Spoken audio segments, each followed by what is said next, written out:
پھر میرے نبی نے کہا، میرے اللہ نے کہا تھا میرے حبیب 70 دفعہ بھی پڑھے گا تو نہیں معاف کروں گا۔ پھر آپ کہنے لگے اگر میرا اللہ کہتا نا کہ میرے محبوب اگر تو 70 دفعہ ان کا پڑھے گا تو میں معاف کر دوں گا، تو میں اس کا 70 دفعہ پڑھ دیتا۔ ایک منافق کے لیے جنازہ پڑھایا، پھر جنازے کے ساتھ چلے، انہیں پہنچنے سے پہلے قبر میں ڈال دیا، اس کو باہر باہر نکالو، سب کے سامنے اس کی میت کو نکالا، منہ سے لعاب نکالا اور اس کے منہ میں ڈالا کہ شاید بخشش ہو جائے۔ اس منظر کو دیکھ کر 100 منافق کلمہ پڑھ گئے۔ بھائیو، ہم تو غیروں کو اپنا بنانے آئے تھے، تم نے اپنوں پہ توپیں کس لی ہیں، ایک دوسرے کو سلام کرنا چھوڑ دیا، ایک دوسرے کی مسجدوں میں جانا چھوڑ دیا۔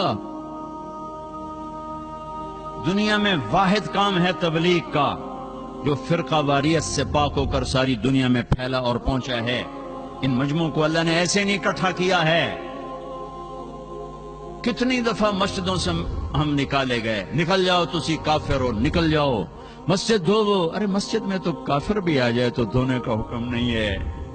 مسجدیں دھوئی گئیں۔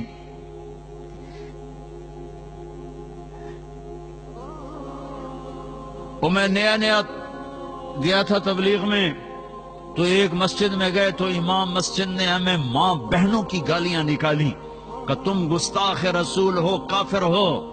میں تو پہلی دفعہ تھا، میں حیران پریشان، اور وہ جماعت والے سارے بھائی ان کے لیے دعا کرو، بھائی ان کے لیے دعا کرو۔